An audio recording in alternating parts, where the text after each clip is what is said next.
Hello, everybody. Welcome back to the Right Royal Jam. And look who's with me today. Tina. Hello, everyone. How are you today? I'm okay. I'm loving Victoria's Voice's new layout and setup. Look at that. I know, right? It's not bad, is it? So No, it's lovely. Ron helped me out. Very professional setup. Yeah. Well, it's different, isn't it? Yeah. It is different. I like the logo. I'm quite happy with that. It's really cool. It's really in the cool. background, if you have a little look in the background, there's little lions indented on into the purple. Into the purple, yeah. Very swanky. I know. It's not bad, just saying, my husband's got a hat which matches. Look at that. It's like a Victoria Voice hat. It's mad, isn't it? That matches as well. That's crazy. I think it's like a bit Joker themed, you know. I do have an intro for this as well, but it's we couldn't get it going. I'm gonna have to try and do it next time. It's a work in progress. It's a work in progress. You know, who knew? I know. Who would have thought? Hi, everyone in the side chat. How are you guys? Hi, Emma. Nice to see you. Hi, Lisa. Hello, everybody. Hello, Leslie.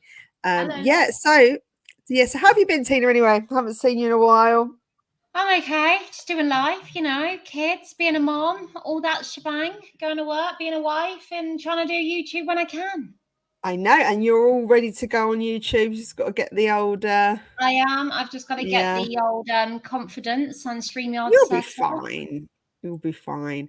Well, we've got some exciting news. I'm going to start podcasting, so I have got a couple of guests on this week. A bit different. So I'm going to interview a woman that was essayed and trafficked by her dad, and it was a Mormon. She ended up living with the Mormons as well. So it's a very interesting story. I'm also going to be interviewing a diagnosed sociopath. So that's going to be really fun. I can't wait for that. Yeah, something a bit different. But anyway, we're here for a different reason, aren't we, Tina? What reason is that? I don't know. I don't know what we could be talking about, Victoria. What could it be? Oh. So what did you think? I never actually got to speak to you and ask you what you thought of the Colombian tour. How did you find it? It's better than nothing, isn't it? You know, you just watch on at this point and it's... Are they royal? Do people look at them as royal? They may do these fake royal tours, but I don't think it's not a royal tour, is it? It doesn't carry the same magic. It's not.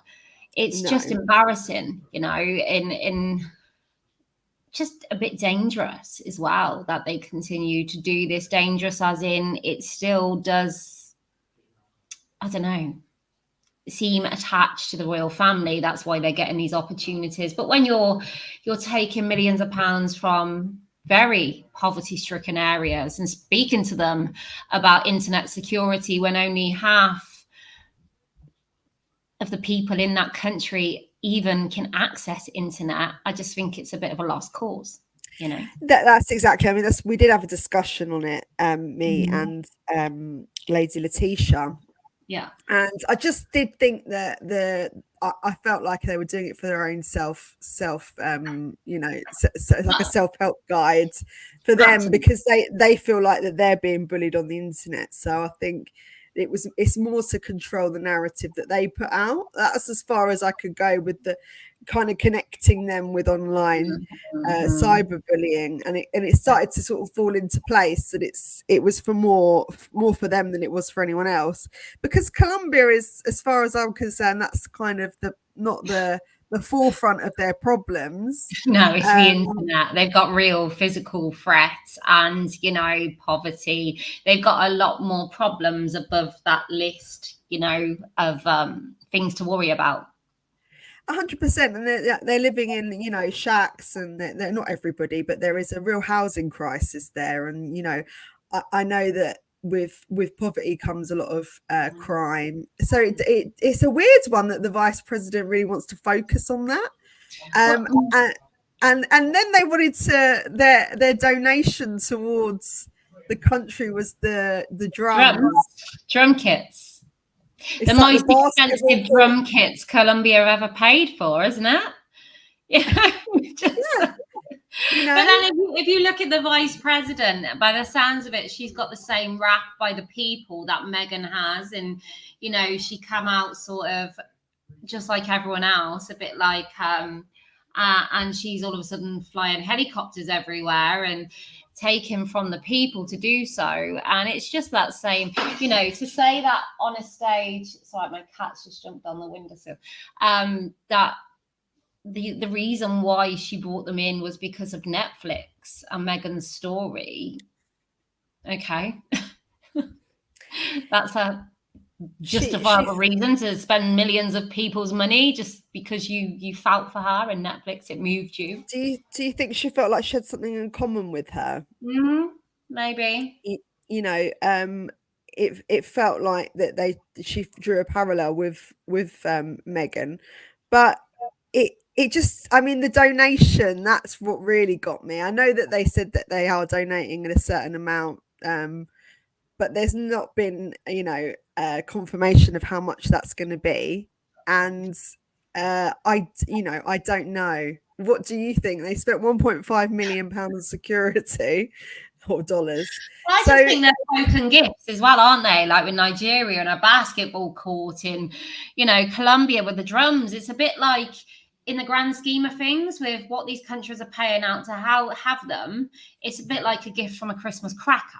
It's a drop in the pan, and it it's really not is. something that's consistent, going to continue. It's not like a package of support for children's lunches or anything like that, or reading. It's something that's going to grow with that country, and it's not any. It's just like, here you go. It's a little gift to say we were here, but now we've gone. We've left our name on that drum. It's just really random, isn't it? It's just random stuff. It's not even, doesn't even correlate with what they're there for. Yeah. That's what I don't understand. So it's like, let's And then leave you've got the some. security as well, haven't you? Like The the fact that security they was can't come to the UK, yet they go to Colombia. The hypocrisy and the conflicting words they speak and preach is next level. exactly. So this is again, it's like I've said before in a couple of the videos, having ballistic suitcases above your heads and being worried about threat of assassination. It doesn't really happen here in the UK. But it does happen in Colombia. It does happen in To Colombia. the point where the vice president has had like so many assassination attempts, like only 2 weeks prior. Yes, I know. You're stood And I right mean, next to her. exactly. It's like the most high targets you can have in that country, and they want to go there and just walk around, roaming around freely, thinking that nothing might happen. I mean, I appreciate that, he could have concerns about security everywhere, but when it comes to the UK, it's a vast contrast to that of Colombia and Nigeria, isn't it? Well, let's Really? be honest with you. He knows he's secure in the UK. It's just he wants the security paid for by the UK so he can flex his royal titles. And, and I do think there's an element where, Meghan said she's not going to bring the children here whilst there's no security. Reality is Meghan don't want to come back to this country at all. And I think Harry's desperately trying to get that security because that's going to fix all his problems. But nothing is going to give her what she needs. Nothing will be enough. Oh no, she's just making excuses because she enjoys the rift, as far as I'm concerned. The more drama that surrounds the family, the more relevant she feels she is, because it's going against the establishment as much as possible. I mean, they're literally withholding the children from their grandparents. This is years of precious time that they could be sharing. But we haven't seen the kids, so I know this is a whole different chat. But we still haven't seen them for quite some time. You don't see them out and about with them. Again, they've gone on another trip without the kids, which is fine. We can all do that, but they're not seen. you know, and I know that the media, if you ask them not to put their pictures in the paper, their faces in the paper, they will blur that out for you. Yeah. If that is what you've asked for, then they'll do that. So they could still be seen walking around with a blurry child, but it just Mhm. doesn't seem to be happening, does it? I mean, what's your Well, thoughts on I that? think as well, the problem is we don't Mm. see the children ever, but we see Harry and Meghan a lot, which speaks to the fact they're never with their children a lot. You know, yet they constantly speak to us about family time and how important. Now I'm a mother, and it's the most important job. And it's like, again, conflicting, hypocritical. It's just like, stop. Just stop with the, do you know what, just come out and be like, well, yeah, to be honest with you, is what it is. We want to do this, we got just own something, please. Like, stop trying to spin the lies and the BS in it. It Don't highlight the facts that you're not with your children a lot while speaking about family. this is like, you know, I know I've never really bought into the kids scandal as much as maybe other people have, but I am starting to get quite Right. concerned because you don't see them, you know, Yeah. and you do always see celebrities' children here and there, you know, but they don't have to have their face plastered over everything. Mm. So it's interesting that they're hiding them away to the point of, you know, it's like they don't see daytime. They're like vampires. And Do you know what? I've never spoken about the children. I've never gone there with the no, fake. I don't. To be honest with you, I don't think the British people now. And I said this on a Royal Mess or Georgia Giants Day, I can't remember. And we've watched George, Louis, and Charlotte grow up. We watched them on the steps of that hospital. And I think it's very important that they do that to connect them with the people. So you sort of have it in your psyche and you watch them grow up. So you, although you don't know these children, you feel like a connection to them and the royal family that sits at that home. And because we've not seen that with Harry and Meghan's children, that connection isn't there with the people in them anyway. But I can understand why the conspiracy theories are through the roof on these children. well, when you don't see someone, you do start to wonder what is going on. Mhm, And I think it just kind of spurs on that fire a bit because mhm, the longer they are not seen for or heard of, the weirder it's starting to get. And I mean, we've got the interview story that was with Paula with the the maid. maid, Yeah. which leads into our conversation shortly. But I mean, she again said she never heard the children, Mhm, and it does make you wonder, you know, where are the kids, and why are they kept so hidden from everybody? Because I mhm. can't believe that you're that worried that the kids are in any danger. Surely, I mean, they have got their own money to pay for their own security as well. So if they were that concerned, wouldn't Mhm. wouldn't they just do it for themselves? Yeah. You know, are Yeah. they doing that for themselves with the kids? But then you like I say, I've never seen them pictured with Well, them. and the thing is, and Christine Gilbert has just took the words right out of my mouth. So I was just going to say, I was going to quote Queen Elizabeth, seeing is believing was Queen Elizabeth's famous quote. You know, you've got to see the royal family to believe it, you know, and this is Yeah. why the steps of the hospital, it's important. This is done for a reason, you know, and the fact you don't see them, it does start to get this questioning. And like you said, with their actions and behaviors and the fact they preach on family all the time, that we don't see their family as a unit. We see them with lots of children but never their own, and it just Yes, falls I flat. know, right? Right. Yes. So we can't even see a foundation or read them as they interact with their own children. So it just seems a bit awkward and stiff when they're with someone else's child. So everything they do sets them up for an awkward view. That's what, like, it's just odd. It's uncomfortable. It's odd, you know? I But would then, almost really like it if they introduced their children to these children and brought them along to the Colombian tour, and these are the kids, and they could have had like a interaction with the Colombian children. They could have had an interaction with the Nigerian children, and that would have made quite a lot of sense to have the family there. yeah, And I just find it really bizarre that they are so focused on other people's kids, but they yeah. don't seem to have I to be don't with their own. well, it's a big no-no for me anyway. And obviously, I do the aftermath, so I catastrophize and overthink disaster all the time. But when me and my husband went to New York, first and only time really I've been away from my children, that just me and him getting on a plane and leaving them here was just fraught with, what if the plane crashes? What if something happens? I'm going to orphan my children. How selfish am I? That overthinking, and that is partly the aftermath.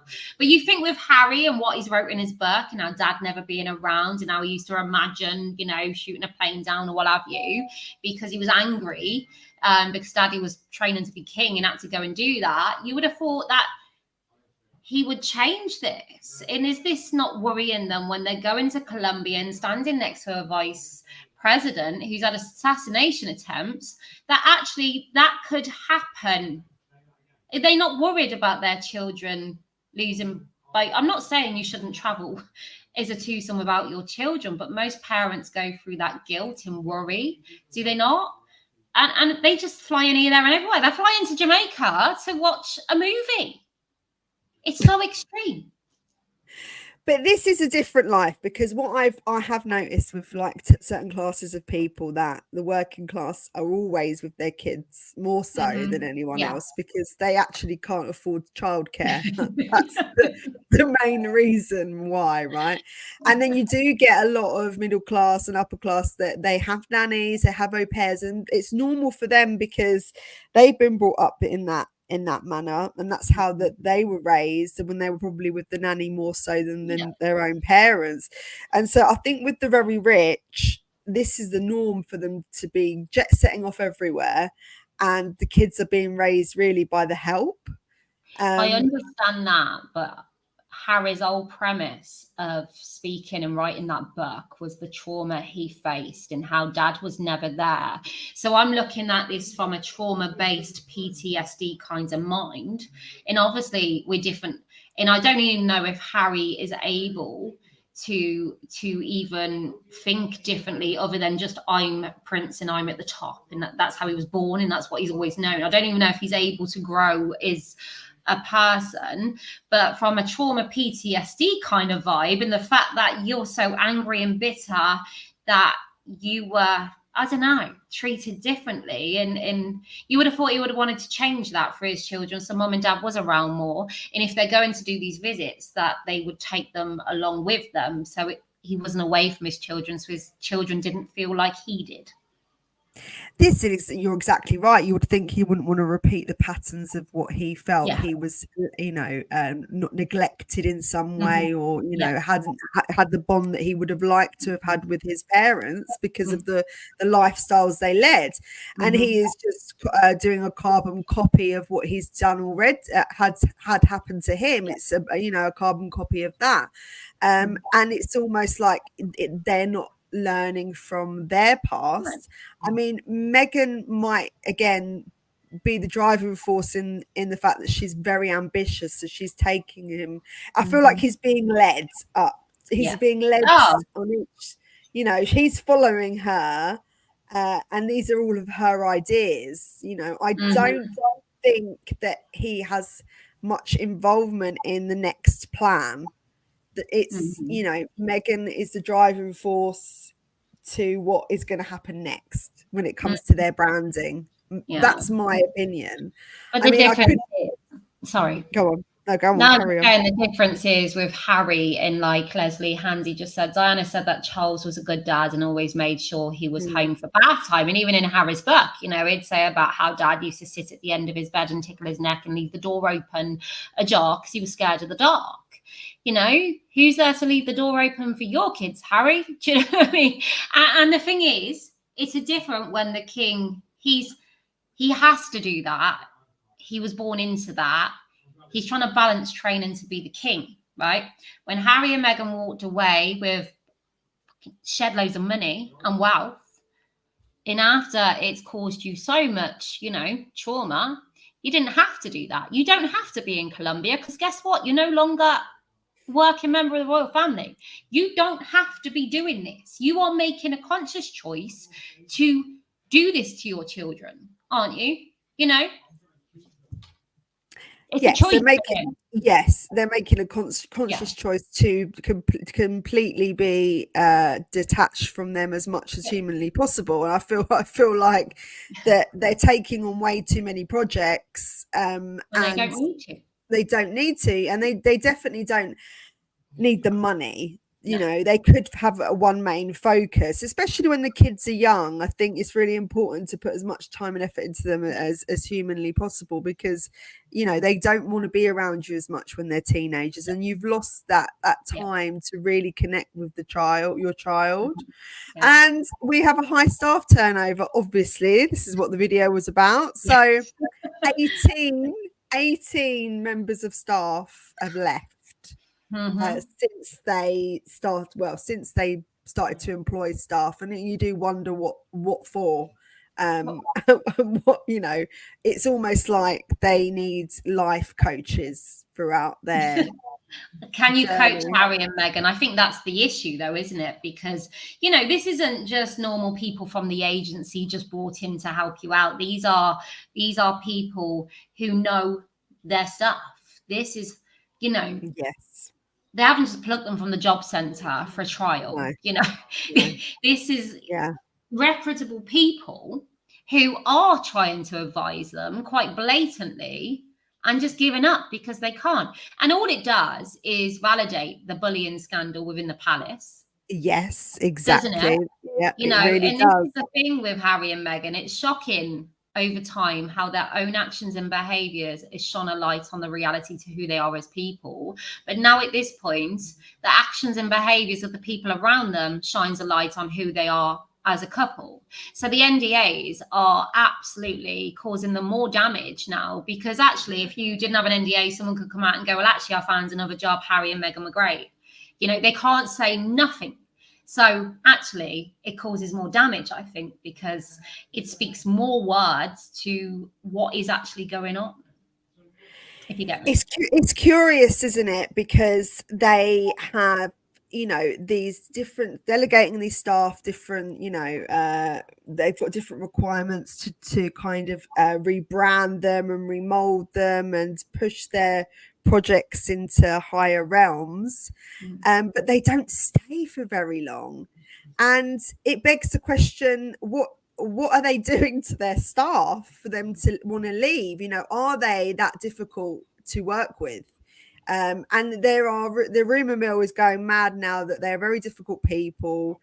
They won't take advice, so they hire you for advice, but won't take on the advice that they're offering. And the chief of staff that left. So he was, what was his name? It was Josh, wasn't it? Kettler. So Josh Kettler, the chief of staff. So, you know, what was his reasons for leaving? Has there been any further? I don't know. This is the thing, though, because they got NDAs. No one can actually really shed anything upon it, can they? Good or bad. No. It could be a good reason why he's leaving, but the NDA signs, we can't speak, I'm guessing. You know, so and then you've got this Christine Schrimmer, I don't know, something like that, Schrisler, and she's now left, and you just think, God, you know, surely. But then the thing is, you know, you say about how it looks like they're being difficult. We've watched how difficult they are. And the lengths and extremes they will go to, because they've done Netflix, they've done Oprah, and they wanted the people to support them. The people kind of said, no, you've done too much. But they didn't listen to the people. They just carried on. I'm going to go do a book now, you know, and they sort of now shun the people as like this social media obsessed. And actually, no, just listen to the people, because court of public opinion you need. This is the thing, I think, and the Kettler was there to guide. He was there to guide Harry through the next phase, and it was just a short time that they were working together.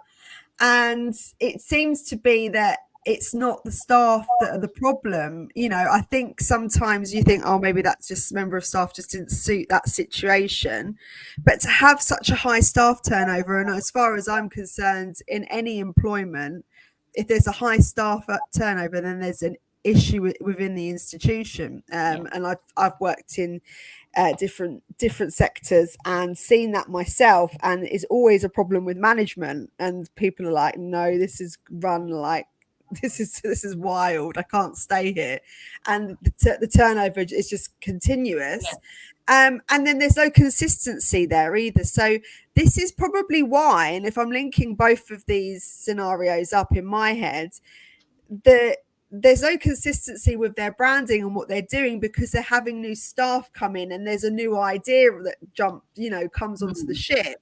So this could really explain the reasonings why there's such a haphazard choice of endeavors.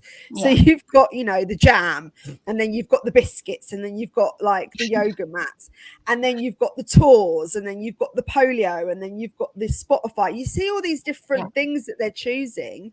I'm guessing, and this is just a wild guess and I'm throwing it out there, that each member of staff comes along and offers a new opportunity and says, right, this is what we should be doing. And this is why we're seeing such weird and wonderful projects. And now we're seeing this online safety Mm-hmm. and online cyberbullying. Is that not, again, somebody else, a staff member coming along and going, right, let's take it down this route? What do you Mm. think, Tina? My personal perspective is knowing how someone with narcissistic traits will work. It's the grandiose, the big money, the big applause. And, my gut feeling with Arrow when it launched, on the lead up to that, we were waiting for William and Harry to do the Diana Legacy Award. That day, Arrow arrived out the blue, last minute. No one had heard, but all of a sudden it was dropping that day. And I feel like she'd done that to cash in. And it was like, quick, get it up, get it out there. And, no matter for my husband, who's probably going for a really emotive day, actually, because it's the first time he's been online with his, brother and doing the Legacy Award. And I just feel like what they do is just, I can't say it's the staff, because I think anyone who was professional and knows the business would know you need to hone your trade in one area.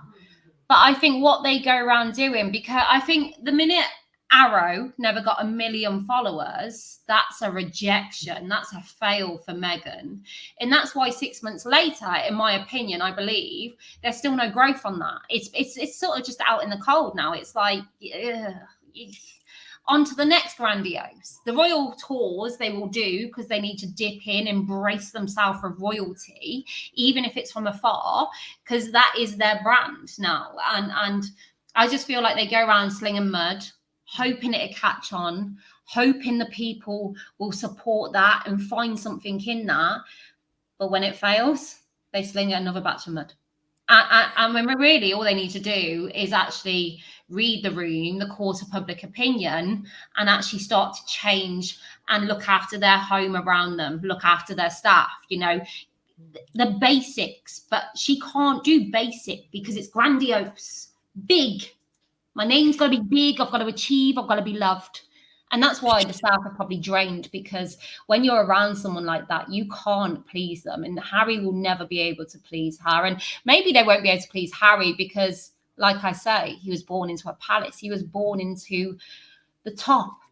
And as Well, we got, he's come soaring down from his high position, hasn't he? Really, I mean, yeah, you couldn't fall much further from grace if you tried. I no, do think he's really kind of hit the floor and gone, wow, what is going on? What am I going to do?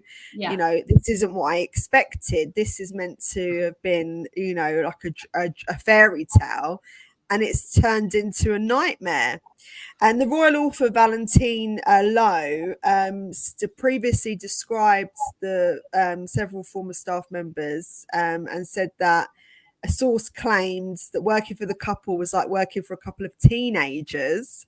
And that's why they were kind of stubborn. Sorry, they were difficult, they were uncontrollable, and incredibly willful. And you look at all the things that Meghan and Harry did, for instance, their private jets. So they basically just went against every a bit of advice that they were given, and kicked back at the structure that they were trying to provide for them. And maybe the staff that were working for them were scared to go up against their their ideas, because I do think, like, you get an echo chamber Mm-hmm. within Yes, yes, people. Yeah. yes, and if you don't agree with them, you get kicked out of the fold. And who wants to lose a job like that if that's going to get you onto Mm-hmm. a better stepping stone and the ladder, so to speak? Yeah. So it does make me wonder whether they are literally impossible to be. I don't think they're not humble enough to take on other people's opinions No. or No. any constructive criticism. And the you thing know is with that, how can you learn? And the reality is they need to learn. He's a prince. What does he know about any of this? And what does she know? She was an actress on Suits. I think it was like I don't know, just like she was a mediocre. And that was based off what her dad had pushed and what Trevor had gave. What do they know about business? What did they know? And this is why they had the perfect opportunity to learn off everyone around us, appreciate those staff members who know what to do.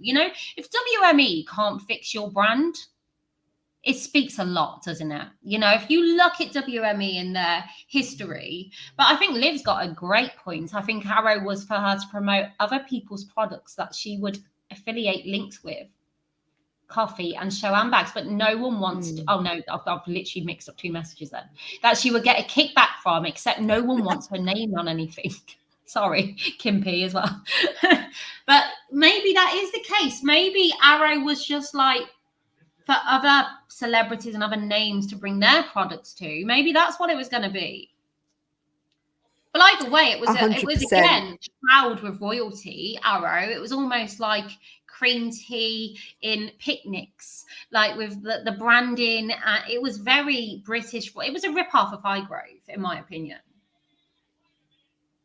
100%. And I'm just going to share some of the can you see this, guys, on the screen? Yeah. Can you see that, Tina? So these are all the different people that have left the roles, and the roles that they had were quite important. And like you said, they were they had really good CVs. They were kind of the best of the best in Hollywood. It says here, if there was a WhatsApp group for Harry and Meghan staff leavers from the last few years, would it be called Sussex Survivors? It might just have welcomed a new member. The latest aide to quit is the Sussex squad after just a matter of months. Their chief of staff, Josh Kettler, a seasoned PR guru who joined the Duke and Duchess just before their 3-day trip to Nigeria. So he wasn't there for very long. And just 3 months into the job, he and the current tour of Colombia, he quit.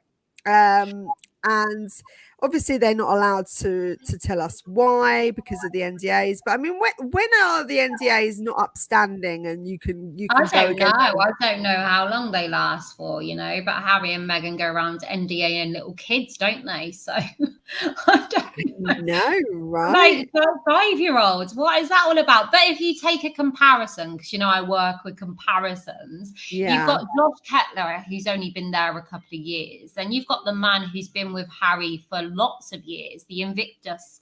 What was his name? I'm sure he left the royal family and went with Harry. So he was like, Invictus was his baby. And, he just left like that. So it's not just a few people that can't cope with the momentum. This other bloke is from Invictus. He'll be on there. I can't think of his name. He's been there with Harry and Meghan through Oprah, through Netflix, Spare. So he's faced all of that stress and still withstood the game. Yet there's only so much people can take. But when you've got someone who's only been there a short amount of time and someone that's been a big, massive chunk of time, I think the connection is Harry and Meghan and how they're treating their people, 100%. And this, like you said, it correlates with the fact the bullying claims within the Yeah. palace. And it would make sense, that she is not really an approachable person, and she doesn't Mhm. know how to have normal conversations that are respectable.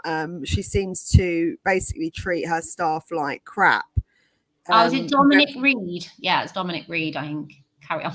Being big. and she's trying to get a CEO for her new lifestyle brand. Maybe this is why it hasn't taken off and there hasn't been any more products being put out there, because you would have thought by now that she would be start selling the products that she has, but that hasn't been the case, and she needs somebody to handle the website. I mean, I don't know why she just doesn't do it herself. It's a strange one for No, that would now be beneath anyway. her, though, wouldn't it? That would It be would be, beneath yeah. the Duchess to be doing her own dirty work, you know.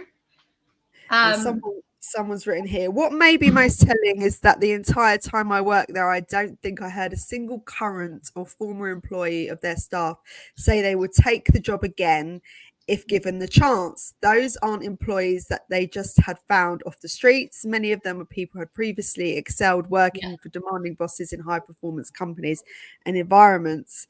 So then there's a whole kind of reel off here of the different people that have gone in and out of their world.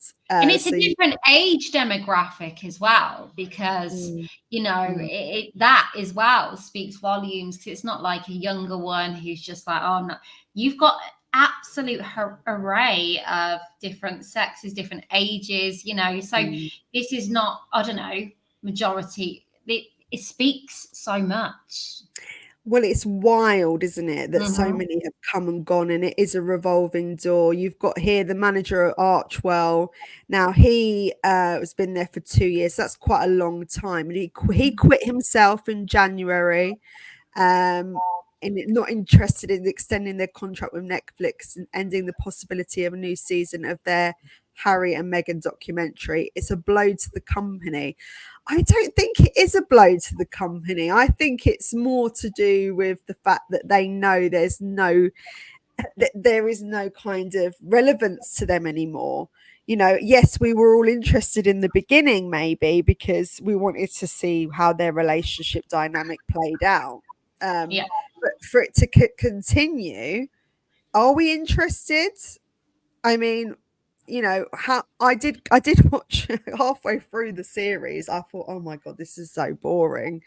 I did you feel like that when you were watching it? Oh, at this point, Um, Megan's voice literally goes through me. I can't listen to the word salad. I can't listen to the trigger word she pulls. She's a nose, isn't she?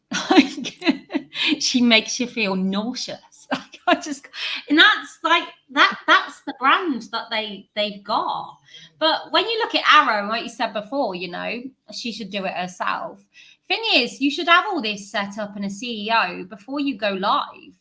And that's what tells me it was a rush job and the Princess Diana Legacy Awards to take over Harry's feelings that day in whatever he was going through to get maximum cashing in upon Diana in her name. So, like, you should have all that set up before you go live, surely. It's almost like a yes, Doctor Evil button in a film you'd see, like a Doctor Evil character, just being like, "No, we're set the launch pad now," because you know what I mean. You not think? I I just think she is so eager and determined to get where she wants to get to that she's missing all the stepping stones to get there. I appreciate an ambitious woman. I love ambition in anyone. However, she's it's all for the wrong reasons, and it's not the way to go about it. She's going over she's flying past all the things you need to do before you get there. yeah, But just because she wants to go her name's basis, and that's she thinks that will carry her through. But there mhm, has to be work put in to get success. Comes from hard work and yeah. determination and consistency, and she's not showing any of that.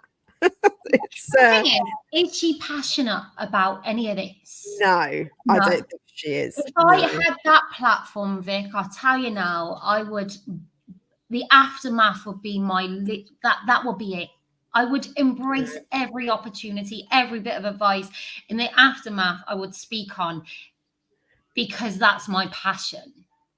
And She's not. I see when you are on your platform, Tina, the passion that you have, and that's why you're dedicated to it, because I know that this comes from your heart, from, and Mhm. nothing, not what she's doing. It doesn't come No, from her heart. no.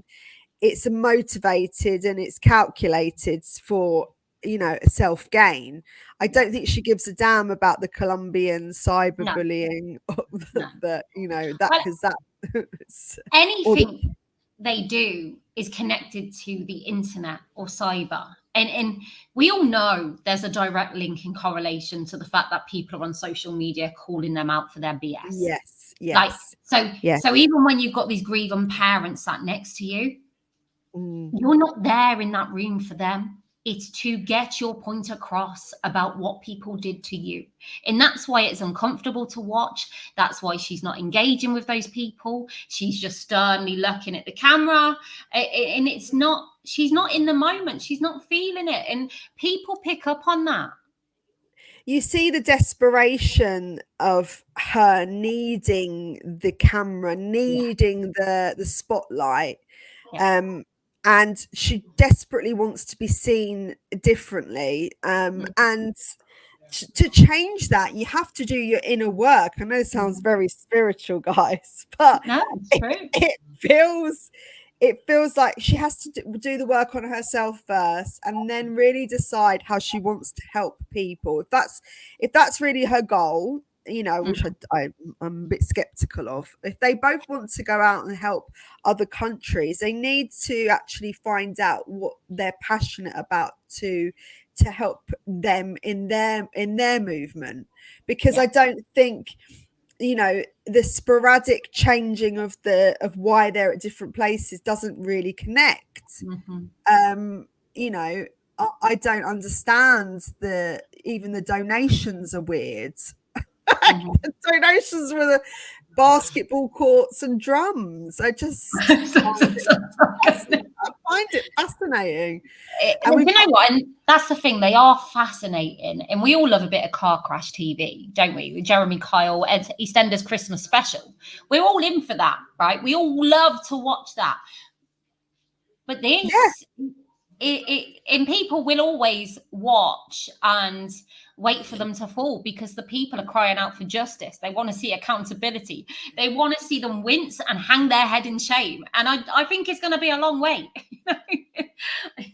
I always said they need to come back on a sofa with Oprah and own some of the shit and right some of the wrongs they did before they even get a little iota of respect off the people.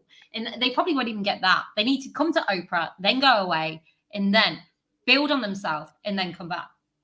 Well, there is talk of them trying to get back in the fold. I Yeah. keep hearing this over and over Yeah. again, and whether this is just repeated news, but there's this narrative being pushed out that King Charles is trying to work a way to get his popularity back up, because I think he is at a loss as what to do. I think every time he makes a move now, Prince Harry and Meghan, it always falls apart. It's like that they can't do right for doing wrong, and they don't really know how to deal with the media shitstorm that comes after everything that they set up. Yeah. And do you think there's any truth in that? Are Harry and Meghan going to want to drape themselves in royalty again? Yes. they never wanted to leave in the first place. They wanted 50-50. The Queen said no, and they went, well, we're going to do it anyway. And that's what we've seen, you know. Mm, But they didn't mm. have the royal family support. So that's why it's gone like a kid in Tesco's tantruming and kicking their feet. Well, I'm going to do this. I'm going to embarrass you. And do you know what? All this just speaks to how much Harry knows that Charles will back him, which totally counteracts Harry's words of like this mean man that he is, in this, Mm. in the fact that Charles still sort of is, let's be honest, he could have done more. He could have stopped them more.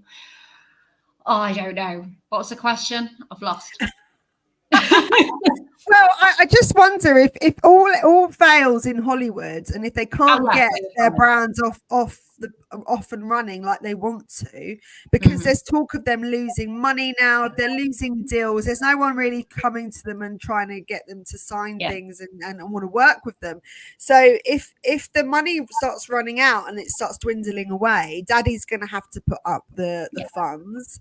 And then Daddy's going to be like, well, you know what? I own you now. You're coming back here. You're Mhm. going to do as I say. Do I you think don't that think might she'd ever still happen? come back. I don't think she'd still come back. I think they're still aiming for 50-50, but with the royal family's approval, in order for them to stop doing what they're doing. I think it's just another threat, because the reality is paperback still being released the week the king's doing his first visit, is head of the Commonwealth.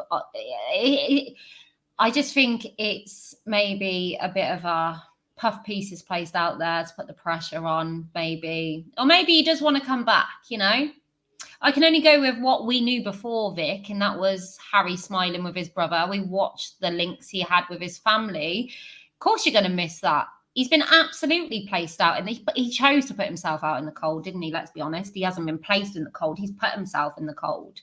And I do believe deep down he will miss that. But uh, she, him coming to the funeral as well, I think she's going to want him. That they need to dip into royalty, don't they? It's like a Yeah, charge, yeah, credentials. 100%. So hold on. Ooh, what am I doing? Right. So yeah. So I was going to also go back to the point that they are trying to still be royals because of what they're doing. They're touring. I mean, who does that? Jay-Z and Beyonce aren't touring, are they? What would they be? It's weird. It is It is, odd. I mean, yeah. and I think Harry doesn't really know what else to do, because all of his life he's only ever known royal tours and being an aide and doing these things for the public. He's a servant to the public in a sense. So Yeah. all he knows is how to serve and how to do good things Yeah. for a country, and or seem to do good things. And so that the tour's kind of like easy. It's what they know, what he knows, and But she then like. Go the on, thing is, sorry. it contradicts everything he's done, because he's almost become like the leader of the anti-monarchy, right? Yeah, yeah, yeah. He has led the lead to the anti-monarchy, because a lot of these people that love and support Harry and Meghan, that abolish the monarchy with Sussex Squad over their name. Harry has literally become the modern day, in my opinion, everything I've seen, leader of the anti-monarchy. So how do you then carry on doing these royal tours? It's odd and it's uncomfortable. And then we've got the other one where he's doing this online university for like through Better Up and stuff, and that's life coaching. How are you life coach? Like that's that like Life coaching. does Oh, Harry look like a stable and like he's really healed and come out the other side of whatever trauma he's been through? Or has he got therapists just yes, yes, yes, and they're not going against him, they're not challenging him, and I can imagine the psychologists just going mental behind the scenes of watching this. Obviously they can't come out because their ethics and their responsibilities to their career and what they signed up to, but surely most normal people without that education can see that is a dangerous game when you're speaking to people who need a guide, and you've got Harry guiding you. well, he's not really lived a life of hardship. I've got to be Mm-hmm. honest. I do think if you're going to be a life coach, you've got to have quite a colourful life in some respects, not all the time. You Mm-hmm. can be quite intuitive and quite emotionally, Mm-hmm. intelligent. But is he that? Is he emotionally intelligent? Has he lived a colourful life? Is he intuitive? Does he make good decisions? Yeah. No. Well, that's Um, it, Is he given a balanced person? If you look at William, they both went through the same trauma, but William said he didn't want to let it break him. He wanted to let his mom's death not make him, but to to move forward, you know. And you watch him with his children around him and how happy they are amongst the cameras. And I just think it speaks so much about William as a person, how he's took that trauma, and through the other side, you watch his children in a better place, you know. He's made it work for him and made it better for his children. Yes, and I think with trauma, sometimes you really get stuck in a pattern of not being able to evolve, Mm-hmm. because you are scarred, or you haven't learned how to cope with it or deal with it better. And I think Harry's a good kind of example of that, because he does seem to live in the past more so than Prince William. Or Prince William just doesn't, disclose his feelings in the same manner, and he doesn't wear his heart on his sleeve as much. Sometimes we're all going through different things, but we just don't express it the way that other people might express it. And I do think Harry seems to carry his voice further with how he feels. Yeah. And I do think there is this thing with the royal family where they don't talk about their emotions. They're not meant to really express themselves as this, Well, that's it. The whole never complain and never explain. And now we know why, because it's a dangerous game when people connect to you. When Harry and Meghan come out and complained and explained, I think it shone a light on why that they do that, the royal family. Because when you start coming out and going, oh, poor me, and this happened, to a certain point, people will embrace that and accept that. But then with Harry and Meghan, it got a bit gross, and that's when people connected to them in a largely negative way, because it's a dangerous game, speaking out and openly. William does it, but he does it in small instances in a way to help another, Harry and what he's done. And the thing is, Harry cashed in to do his.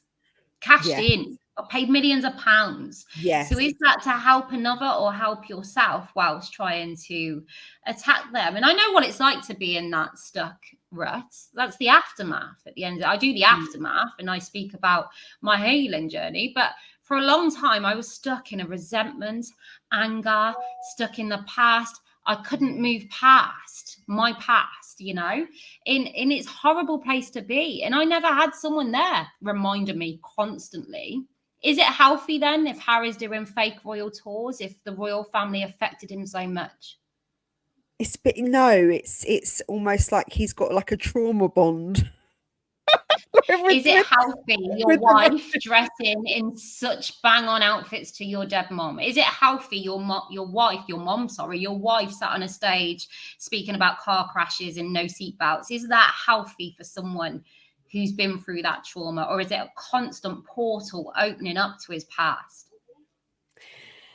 It seems that there is an unhealthy comparison that he makes with his wife and with his mum, and they do say that you do go for similarities with your parents, and maybe he's looking for all the wrong things in Meghan. Is he looking more for a mother figure than he is a girlfriend?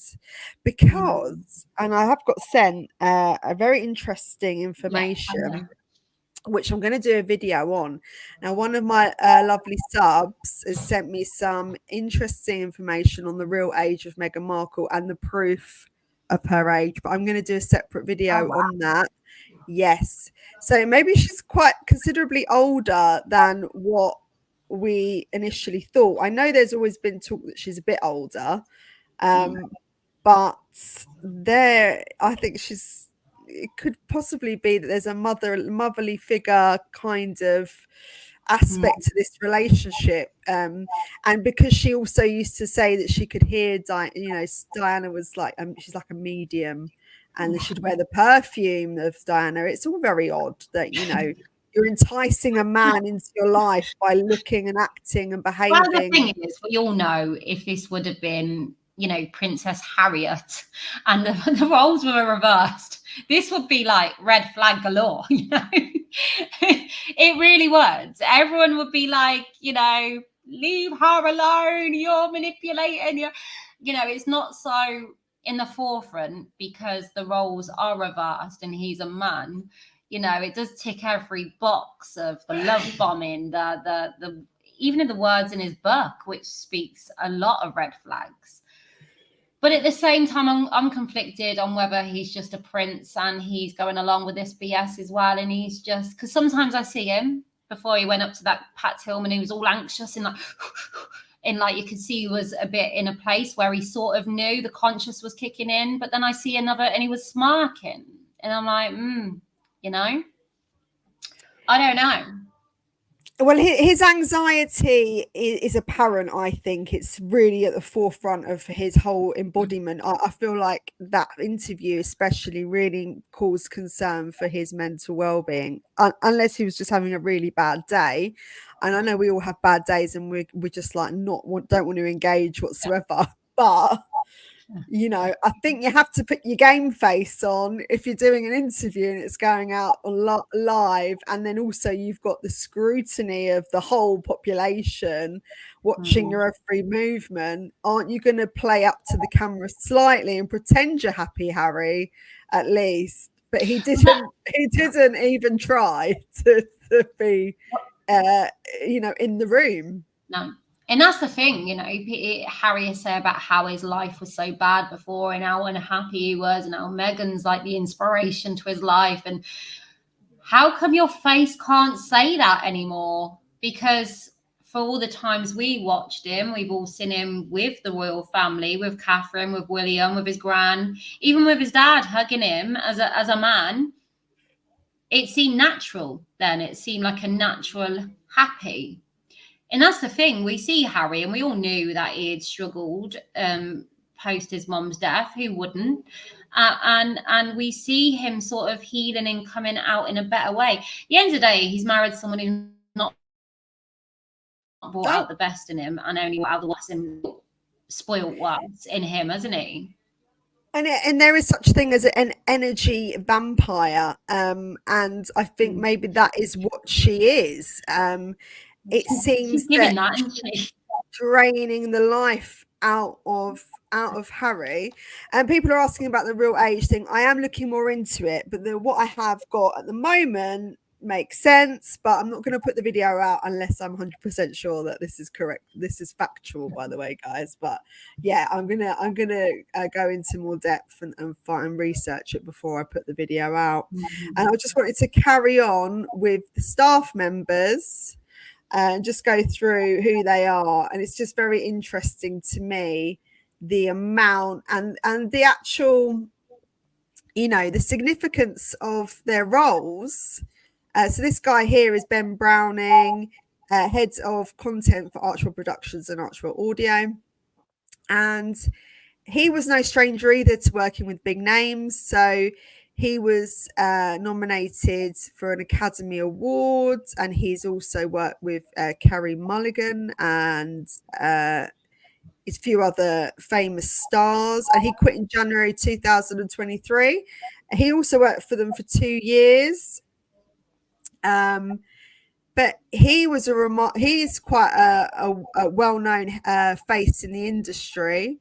And again, this lady here, Farrah Taylor, she was marketing executive for Archwell, and she was a former Paramount Pictures and Sony executive, hired to help with the promo for their Netflix documentary and Harry's memoir Spare. And she quit in January as well. So it seems that they all decided to sort of collectively leave in January, which is interesting. And I'm wondering whether, you know, this is all connected to the Archwell Foundation. Has this got anything to do with the fact that they haven't filed their tax returns and there could be some kind of conspiracy there with regards to what they're doing with their charity? What do you think, Tina? Well, it could be. There are so many reasons to why. There are so many negatives to why, isn't there? You know, is all this stuff happening? Was it when they were on their way back from Nigeria and they got into trouble over something else? And you see Meghan stomping off into the car and stuff like that. That was drama over one of their businesses, and it could be a cluster of lots of things. But either way, this don't reflect good on their brand or their name.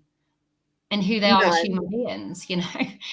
no, no, and the Archibald Company is got a lot of unanswered questions Mm-hmm. surrounding it, and these particular people, they were involved with the Archwell Foundation. So this strikes me as quite odd that they've all left. And there seems to not be a job role left within the Archwell company. So I don't think they're actually looking for anyone to fill in the shoes of the people that have left, which also raises eyebrows, in my opinion. Mm-hmm. Who's looking Uh, after Archewell? Will Archewell be no more? In fact, exactly. I don't even think it's got a website anymore, is it? Oh, have a look for me, T. Oh, can you look for me, or shall I have a little look? Yeah, I'll have You're a on look. your phone, aren't you? Hold on. So Archwell Archewell Foundation. Let me have a look. website. Oh, they have. Show Yeah, up they and do do. good. Yes, yes. And apparently the pledge that they were going to pledge money from the Archwell Foundation to Colombia, but I would like to know the amount. And pledging, as we've seen from Amber Heard, doesn't necessarily mean giving, does it? A So pledge we can means all, nothing we can all anymore. pledge. I can pledge to the cows come home, but it doesn't mean it's actually going to happen. No. So pledge away, pledge away. Will they actually get any money? I don't know. I think they should be giving a lot more back, considering it was $1.5 million of Colombian taxes, the Yeah. taxpayers' money to go on their security, when that could have gone to much needed sources there. For example, helping with the housing crisis and with poverty. Doesn't make sense. So we've also got Toya Holness as well. She's press secretary. And she again was only working for 18 months. And she was going to be Meghan's shadow, often spotted wearing similar power suits as well to that of Meghan and the same sunglasses. She would speak to Harry and Meghan daily and was promoted to oversee their PR from both sides of the Atlantic. And then she parted ways with the couple in the spring of 2022, with insiders claiming she wanted out after finding herself having to fulfill a great many functions for the couple. So the job role was probably a bit too overwhelming. Maybe they decided that she was going to just take on such a load that she couldn't handle. And this does seem to happen with a lot of celebrities. She's a very attractive lady as well, isn't she? Yeah, yeah. So it's interesting. A lot of the staff members there are from the Archwell Foundation, and that strikes a chord with me, and it makes me wonder why that is. And I suppose, yeah, money laundering. Someone's put. I mean, that's quite an allegation there. Uh, maybe not. Allegedly, we don't know. And we don't really know how they're going to move their charity forward, how they're going to move all their businesses forward. I mean, there is also talk of them doing a tour in India, Tina. That the next step, do you think? And what are they going to be donating in India? Oh my Football? God knows. What's she going to be wearing? Bollywood, here we come. I just don't know, do you? It just seems like these places, it seems very niche, doesn't it? Or maybe their only options, Also, she is wearing very expensive attire. And do you not think that maybe is a bit crass? I mean, it's Meghan Markle. That's a crass. Yeah, and that's the thing. She just don't read a room, does she? When you're going to rock up to a poverty-stricken country, dripping in outfits that cost £72,000, etc., or something along those lines, I believe I read. It's. I don't know. I suppose most celebrities will go, but then most celebrities wouldn't be there on a. I don't know. It's hard. It's just. I know. I don't think it's the done thing for the royals to be kitted out in such expensive attire, right? And all this designer stuff. This is kind of a new age of royal, but obviously they're not royals. But it's very hard to distinguish, their roles. Sometimes they're blending their roles, and it's all getting quite But they're messy. doing a 50-50, aren't they? It is a royal tour, but without the royal sort of nod, because Yeah. they're going to agree to meet people like a royal tour would. They're going with the cars following like a royal would. They're doing everything royal, but without the royal family. And without really getting, meeting up with. So, for example, where they had the dodgy guy that they had in Nigeria that was chauffeuring them around, and then you're right, you're not really doing your background checks on who you're meeting within these countries, and they haven't kind of been passed as decent folk within within that within the tour. So you're also kind of muddying yourself and not really doing your background checks and your homework on people. And have they done their background checks and their homework on Colombia? Did they really look into like the fabric of the culture? Did they really understand what was going on when they got there, when they watched the dance? Did they get how emotive it was? And it was to do with colonialism. It wasn't to do with a happy joyful dance. It was actually quite a somber affair. And if she does speak Spanish, then did she understand what was going on? Because I know Do you know what? I know there's a big thing about Spanish. The Spanish. Well, the Spanish, when she spoke Spanish, it surprised me in the fact that she sort of stopped to congratulate herself. Like she was shocked that she had actually done it. Most people are bilingual and can speak another language will just speak in another language. There's no stop to pause to go, oh my God, I achieved it. Jeez, and that's Harry and Meghan, isn't it? Yeah, I wonder. I know there's a lot of talk that she does. They're trying to say that she doesn't speak Spanish. And when I watched her watching the show, the dance, and when they were crying out for the minerals and the land that was stolen from them, and the people that were stolen from them, their culture that was stolen from them, and she's smiling because she hasn't got an interpreter next to her. Yeah. But Harry did, the green pants lady, as I like to call her. Then she's not getting the tone of the dance, and if you do understand the language, you're gonna kind of. Well, this is why it's dangerous, them doing what they're doing, and it seems almost like just like they're using their children as pawns against their family. These countries are using them as pawns against his family. You get an air of that, and apparently someone had asked him to apologize for it in all of that and reparations. And I don't know, it's just like, are Harry and Meghan best mentally prepared to be dealing with these countries? No, and this is why it reflects bad on the royal family that they're allowing this to continue. But then I don't think they can they stop them? It is tone. It is statement to say that these royal tours they're doing, they're not connected to us. We do not give them. I think they should distance themselves from that. They can't physically stop them from doing this, but they can say, we're stepping away from this. This is not under the royal family guise or name. We do not approve of these royal tours. Yes, and I think.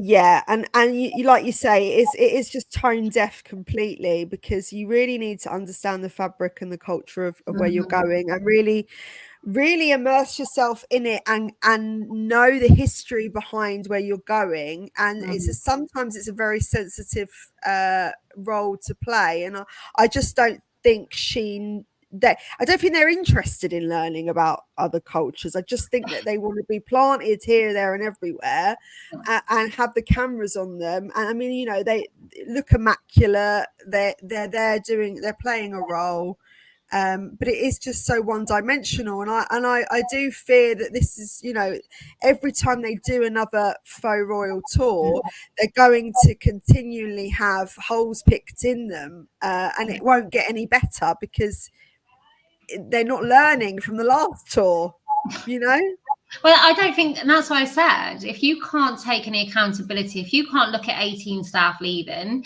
and question yourself and maybe what you're doing wrong, if you can't reflect on this situation you're currently in and look at yourself and think, well, what did we do wrong to create and add to this? How can you ever grow? How can you ever learn about anyone else? And it just seems to be placing themselves in the limelight so they can do role play, they can do this land of make believe, and rub the royal family's back up. And that seems to be the only reason they're there for. And that's the thing, they're not passionate about it. They just want to use it to make people passionate about them. But because the people see them, it just creates a bad feeling. I don't think they can do anything that won't translate to the people at this point in a negative way. No matter 100%. what they do. Yeah, it does That feel is like their brand. they're falling flat on their faces every time they try something different. And I think maybe they are going to be looking towards King Charles for some help, how to get out of this dilemma that they're in. But it's interesting how everything is unfolding, and I really appreciate you joining us tonight, Tina. I've missed you. When do you want to do a live with me again? I just feel really honoured that I get to come on Victoria's voice in a fast professional setup background. Yeah, it's pretty cool, isn't it? It's been forever, isn't it? It has been forever. Do you want to join me on Saturday night if you're around? I'm going to Cafe Mambo. I can't. Oh, unbelievable. I'm going to be out partying. Let me know when you're free and we'll do another one together. But it's been great having you guys in the side chat. Thank you so much for all your lovely comments. If you don't mind making a comment under the video, that'd be really helpful. And like and subscribe. Anything you want to say, Tina, before we disappear? No, thank you for having me on. A Monday night's brilliant for me. Yeah, okay. Next Monday. So that would be great. And been a lovely chat, the disclaimer. The good old safe disclaimer. Well, I'm not a journalist. All the views, thoughts, and opinions expressed are allegedly. We just have to do it. I see everybody else doing it. I think, well, I must be missing something. Yeah, no, I've got to do it. It's paranoid. It's horrible, isn't it? Yes, I know. Freedom of speech is dwindling away, my friends, especially if Harry and Meghan are involved. Then we're going to have a right problem.